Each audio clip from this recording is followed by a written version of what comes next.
IVM. So welcome to another week on IVM. If you aren't following us on social media, please do. We're IVM Podcast on Twitter, Facebook, and Instagram. This week on Simplified in a Shorty, Naren and Shrikit simplify the phenomena of near-death experiences with interesting cases and scientific theories. On Pragati, Pawan and Hamsani are joined by economic policy expert Yazad Jal to discuss negative and positive rights. On the scene and the unseen, Amit Verma is joined by stand-up comedian Aditi Mittal and our production controller Swati to discuss misogyny and popular culture. On Pulyabazi, Saurav and Pranay speak to Shruti Rajgopalan about the meaning and importance of property rights in India. This week on Shunya One, we have Suchita Salwan, founder and CEO of LBP, a local recommendations platform striving to discover all things new and old. On Hustle Science, Ranveer and Tejaswan speak to their buddy, tech entrepreneur and founder of Hello Inc., Angad Nadkarni, to understand his coding craze and a lot more about his stories. And now, on to your shows.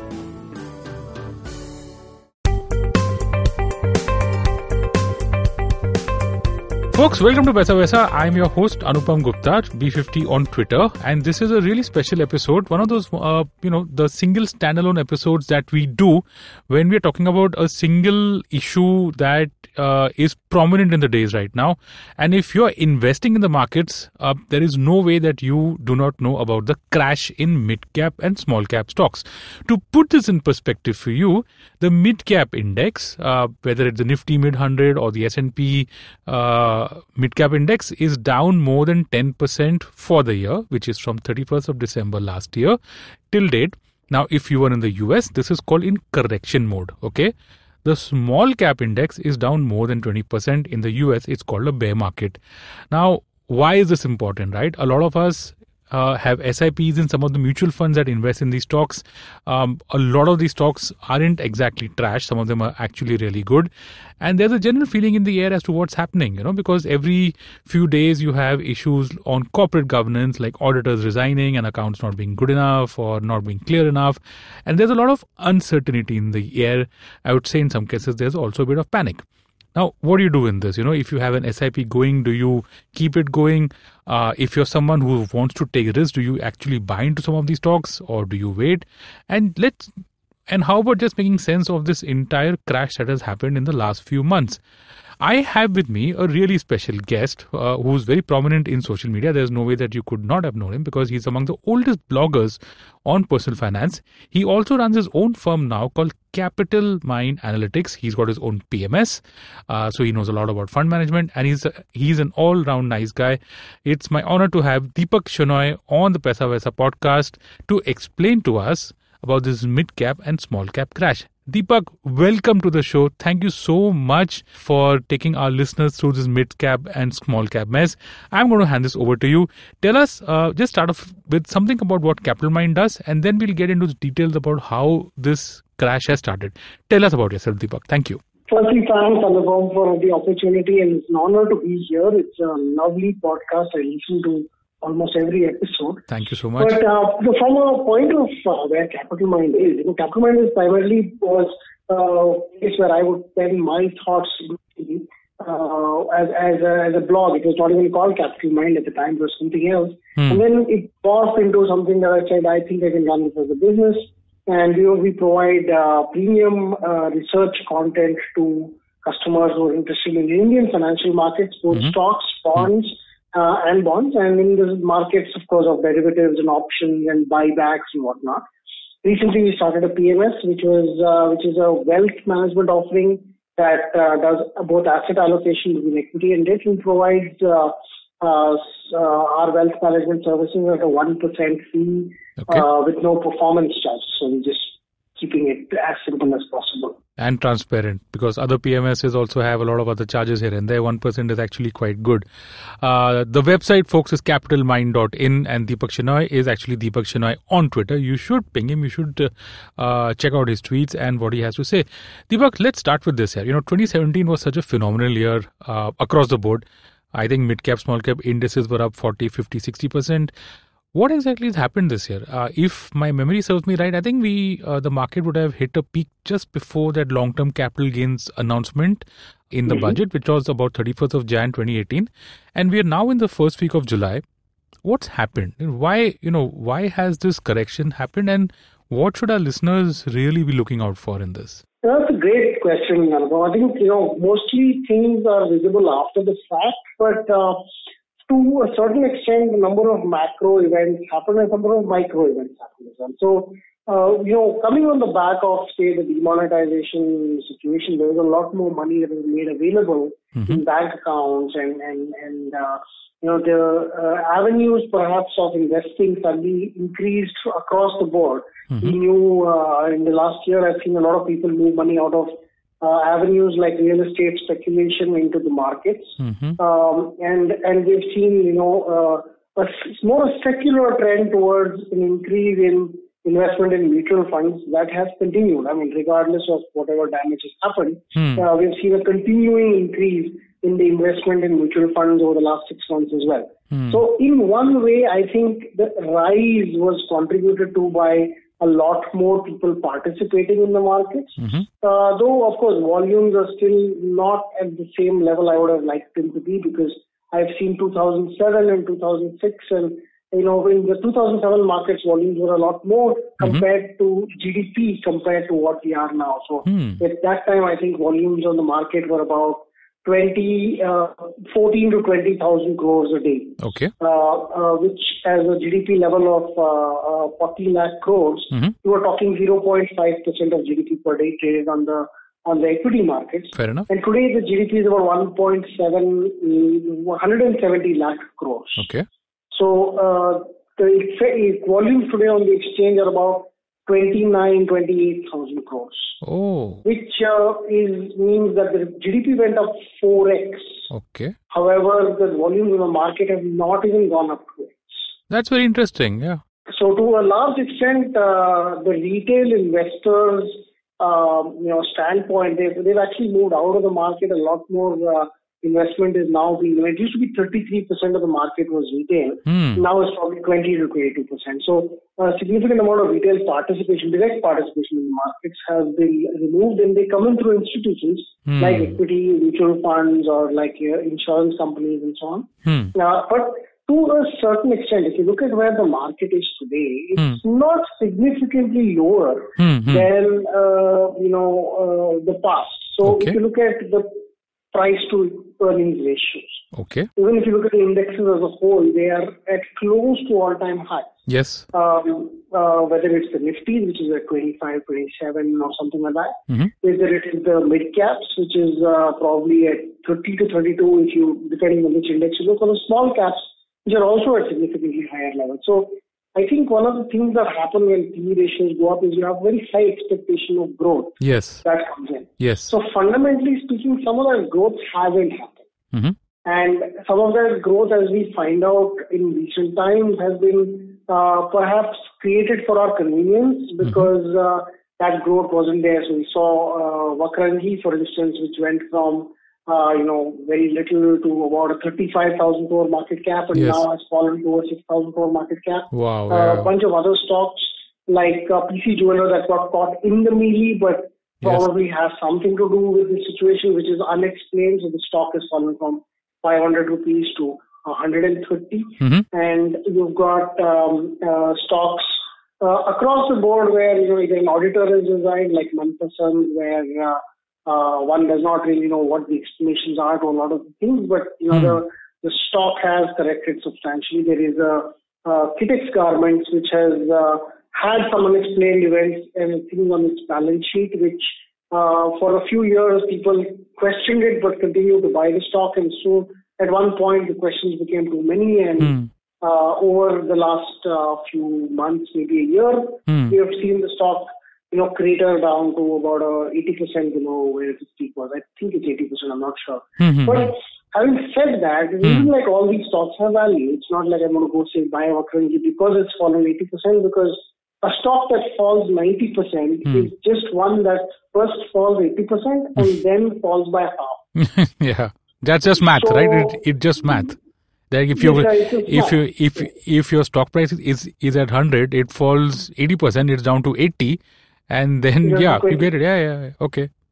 And then it's down to 10. Because if you bought it at 20, thinking that it's fallen 80 rupees down, you can see it go to 10 quite easily. And all it would have done is move from 80% down to 90%. Correct. Yeah. Which doesn't sound very great, but you've lost half your money. Yes. So you've got to be careful about whether a stock is from 80% because of what factor. No, there are two factors. First is solvency. Solvency being the fundamentals of the company. Is it sound? Is it great? And so on. Solvency problems are more difficult to resolve. So a Punjab National Bank losing 13,000 crores is much more difficult to resolve than, its stock falling 10% because of random other reasons. I'll come to the other reasons. Sure. But the fundamental problems, the attributes of fundamental issues are either that there is a fraud in the company and you basically have now discovered it, or there is an issue in the financial.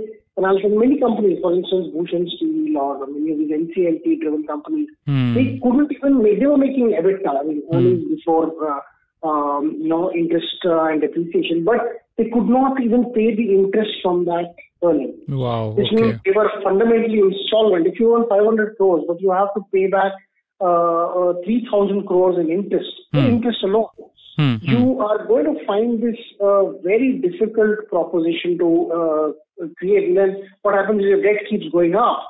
And then at one point you kind of hit a wall. So there's a debt problem, that's a solvency issue. Correct. There is sometimes the problem of business. And the business itself can be volatile because of cyclical issues, like sugar.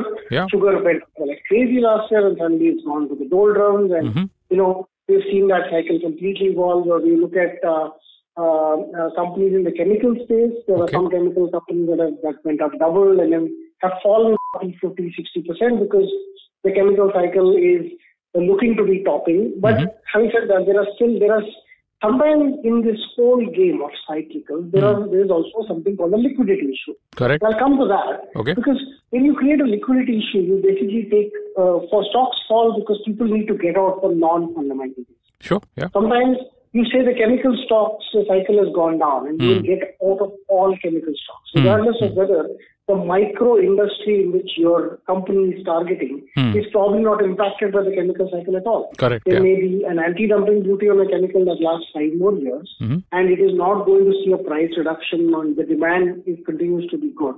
So your company's actual underlying fundamentals may not be destroyed, but then people take a secular call saying the chemical cycle is over, your stock gets caught in the melee again. That's a liquidity issue. It's basically somebody getting out for non-fundamental reasons. Then going beyond the company or sector specific is where the market specific liquidity issues come. The taxation of long-term capital gains was one such situation where you were going to be encouraged to get out largely because you could get out so that your profits could be protected if you had bought much earlier. There was no reason to do that, but the simplistic concept is if you say that my gains are grandfathered till Jan 31st, but not after that, you're giving an incentive for somebody whose stock has gone up after, say, Jan 31st to immediately exit because if his long-term holding was at 100 rupees on Jan 31st, it went to 120 by Feb.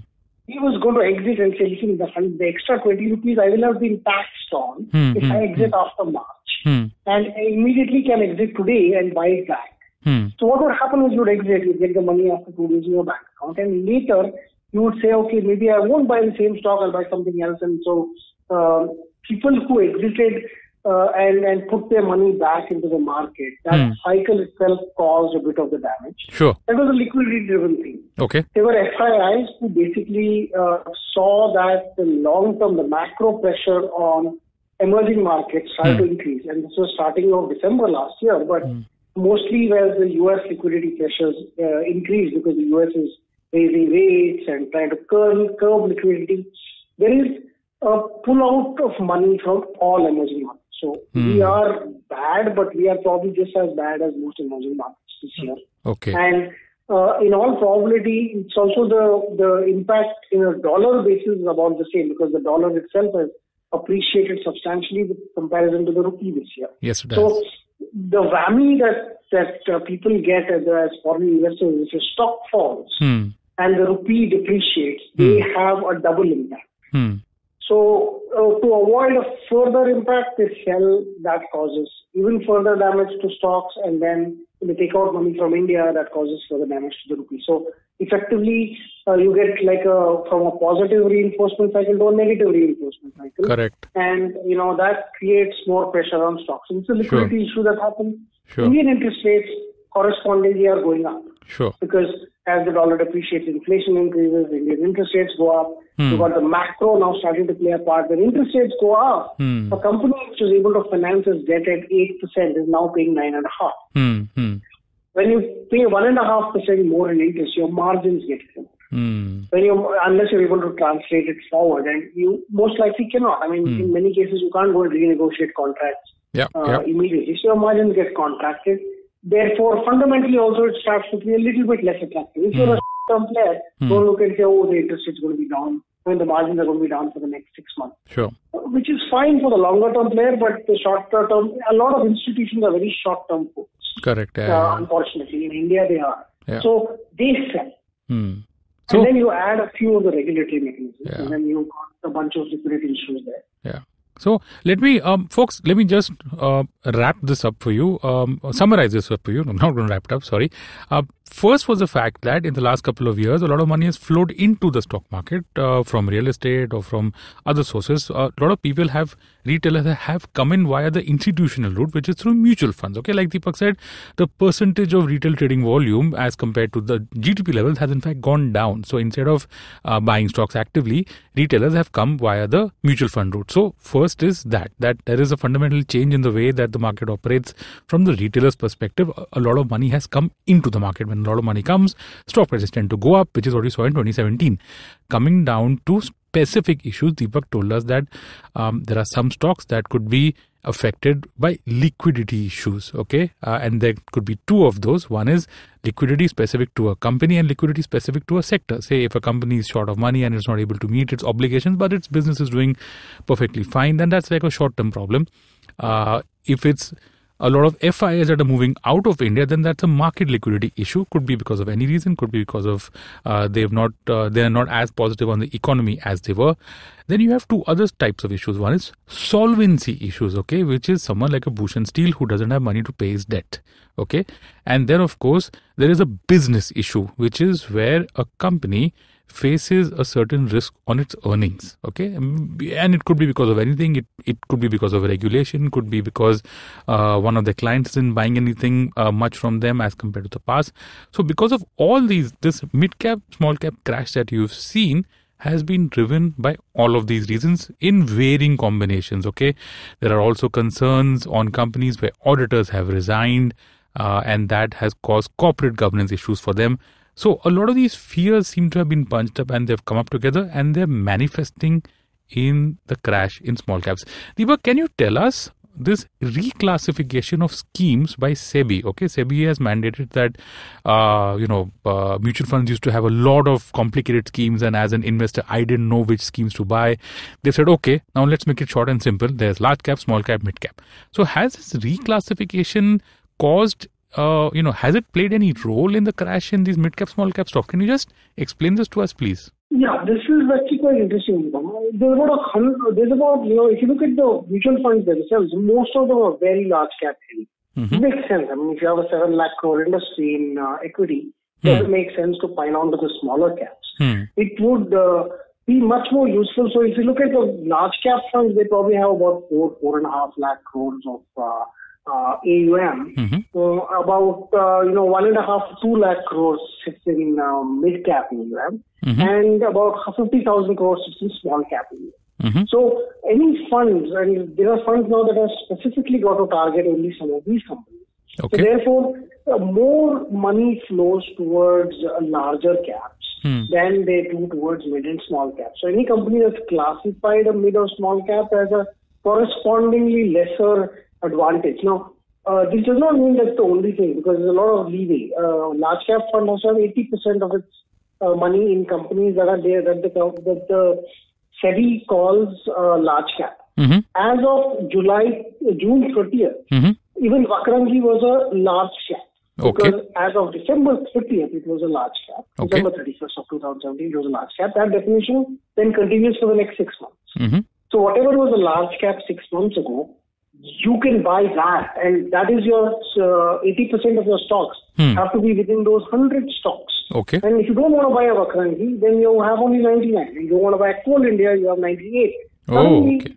A lot more money flows into very few counters who are, because now you've got 4 lakh crores chasing this. So 80% of that is going to be sitting in a lot of these companies. So you see the HDFC Bank getting a lot more money, and the IndusInds and the HDFCs and the Reliances and the bunch of larger caps that keep getting more money simply because they are large caps. Okay. This has created an outflow of some sort. Okay. It's a relative outflow, but essentially for a buyer and a seller combination, you need a demand on the buy side and demand on the sell side. So, or a supply from the sell side. The sell side was there because you were seeing, you weren't seeing mutual funds actually exit a lot of small caps. Okay. But you were largely seeing FIIs, retail, and these auditor issues and the chemical issues or whatever it was, create exits. But there was no buy side equivalence from the mutual funds because they said, listen, let's focus on the large caps, let's not buy the mid caps. So when you have more selling supply than there is buying demand, obviously stocks are going to correct. And I think in the process, a lot of good stocks have fallen as well, and that gives you opportunity. And a lot of bad stocks have corrected to points where you might say they're still not worth buying, but they still exist. But, you can see this in the volumes. The volumes have come down in the last 3 months in a lot of the big cap stocks, and that correction is now, supreme. Okay. Okay, Deepak, this is the final part of the show where we get down to specific things for our listeners, okay? I'm going to ask you a few questions and just help us out here. First, let's look at the listener who has an SIP going in mid cap and small cap. He is damn scared of what's happened, okay?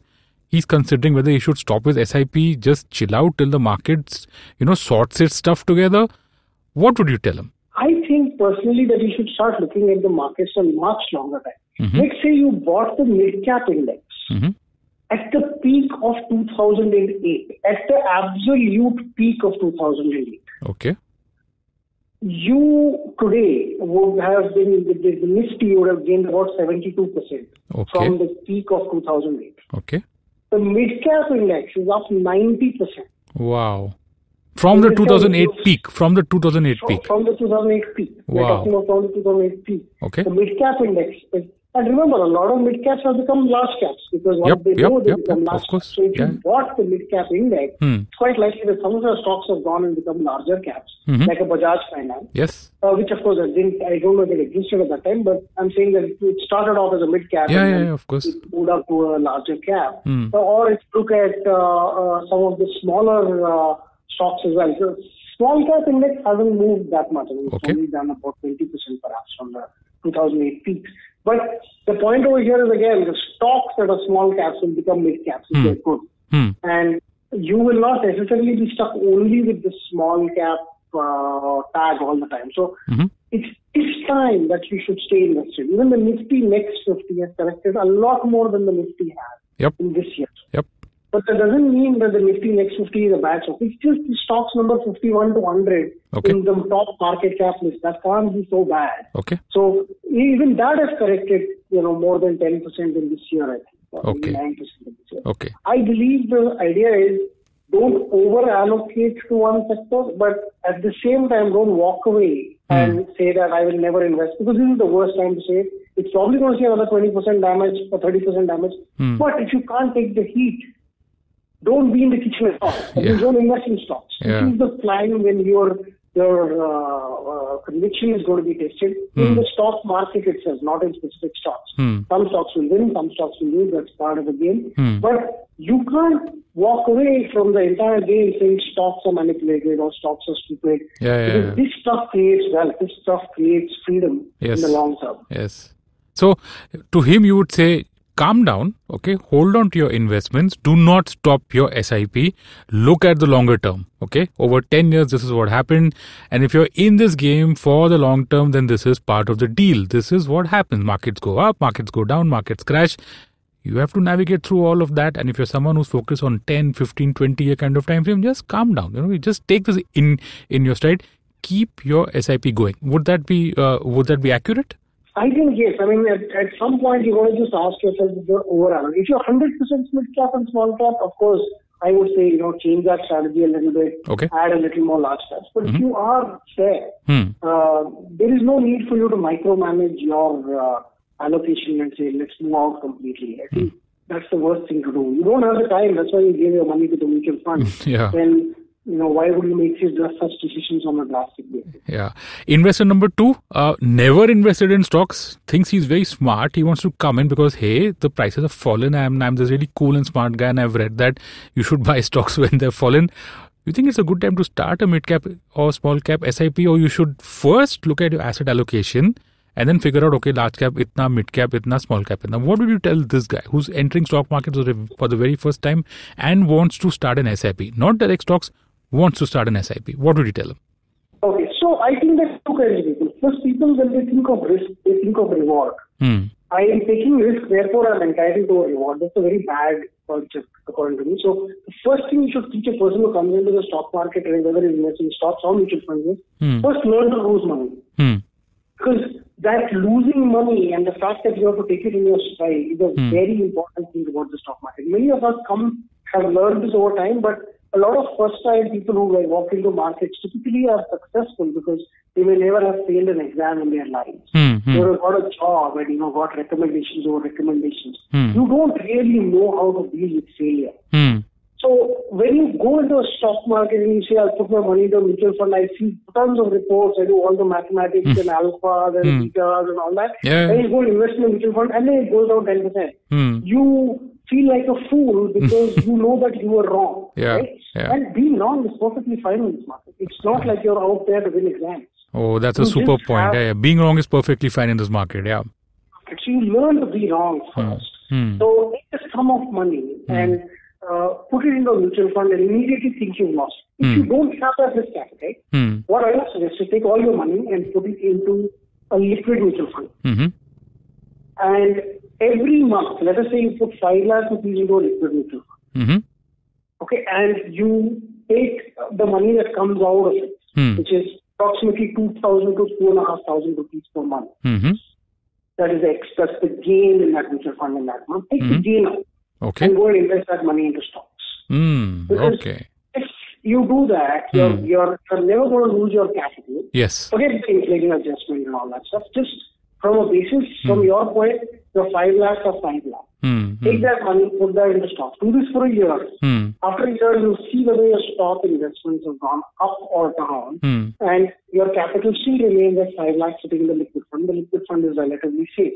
Right. So you will then get the confidence to say, now I can do more money into stock markets. Okay. You will be able to deal with the volatility without having the concept that I have lost money. Sure. Because technically, in your mind, your capital is still preserved. So you started with 5 lakhs, even if the stocks go to zero, you still have 5 lakhs. Yes. So that's a good framework for someone who's not comfortable with it. Okay, understood. And the last category is the savvy investor who always had 100% who was 100% into stocks, didn't really see this crash coming. His portfolio is already down, let's say 15% from the Jan 31st tops. And he's still 100% in equity. Portfolio's fallen from 100 to 85. What would you tell him? I think unfortunately, many people who have invested already are fully invested, don't have any more cash left to invest. For them, there is not much of an option than to say that I think we've got to cut allocations. Because regardless of where you are in the market, having 100% in the market, according to me, is not a great idea. It's a full-time business. For people who have it as a full-time business, you need certain cash levels to continue. And I would say build up a cash position, which you don't have any cash left, because you will get more opportunities and you won't need cash for those opportunities. So correct. You might rejig your portfolio, build a cash position, and spread that investment of that cash position over the next 6 to 8 months. The idea then is that I think it will give you a reason to look closely at new annual reports, new stocks that fall dramatically because of allegations of corporate governance or something. That's where you analyze it, you might say, okay, this is not so bad. So once you do that, you know that the stock is probably getting overbeaten up by something that it shouldn't. And over time, you can recover that. I mean, because you have to be confident enough, and that's why you're a savvy, rich investor who's actually looking at this in more careful terms. So, point here is build a cash buffer for those distress levels. It may come in the market. I don't know if it will, but it will definitely come in some stocks. Okay. And at that time, it will be valuable for you to pick it up. Would you buy a DMart at 500 rupees today? 1,500. If it were to fall to that level? If it, you're saying, So if a DMart fell from 1,500 to 500, oh man, okay, I mean, I would buy it. Today you say, but what if you don't have any cash? What would you do? You don't even when it's at 500, you find out you're broke. You don't have a single rupee to put in. So having cash levels is really important. I think. Okay. And I would say do that. Okay. If you have cash flow, then deploy it over some time, because I think opportunities are coming. They're coming almost every day. Whether there's a Shriram Transport Finance, which is falling because of an allegation of something that will increase NPA by just 1%. Yeah. Or is it if it's another company where suddenly there is a potential large trigger on the horizon and the market's not seeing it. You need this. You need such a market to be able to invest. And stocks do provide that, right? Even a massive stock like Infosys had given that opportunity when it had fallen to 800, 850 because I think when Sikka was removed. So we know that had happened. It happened with Page Industries when there was talk with the promoter reducing his stake. So the stock had fallen at that point of time. On smaller stocks, I believe Avanti Feeds also had a similar scare. So these stocks can fall. So that's really valuable advice on all three levels for our listeners. Folks, if you want specifics here's the thing. Go to capitalmind.in, subscribe to the product, and you can find as much specific stuff as you want out there. Well, Deepak has a lot of recommendations. He has a lot of portfolios, and you should look at his website and check his Twitter feed for what he says and what his specific recommendations are on the market. Deepak, really, thank you so much for this. I owe you one. I will come down to Bangalore. I know this is a phone call podcast episode, not the best ones that I would have liked, but I'm going to come down to Bangalore very soon, and we're going to sit, we're going to chat, we're going to have a much longer discussion on a lot of other things. Thank you so much for guiding our listeners through this meltdown in mid-cap and small-cap stocks. Folks, the website is capitalmind.in, and Deepak Shenoy is Deepak Shenoy on Twitter. I hope this was useful for you. Deepak, anything else you want to tell our listeners, how to be brave in the stock markets? I certainly want to thank you. This was a great show, and I hope people enjoy this. Please connect, as you said, on Twitter or otherwise. But I also want to say that, this is going to be a choppy market. So I think my point of view over here is don't let go of investing because the market's become choppy. This is the time when character shows, and it isn't great to just tell people that I bought a great stock or my stock went up. We don't tend to do that a lot, but at the same time, I think losing heart because the stock fell is not also the right way. Just stick on. This is a great market to be in. India is going to be a phenomenal story going forward. You have to pick the right stocks to play. Fantastic, Deepak. I'm going to sit with you and talk with you about the emotions of investing also. I'm just really, I want to do that Bangalore trip soon, man. We're going to have a longer chat on that. Thank you so much, Deepak, for doing the show for us. Folks, that's a wrap on this very special episode of Paisa Vaisa. Thank you for listening.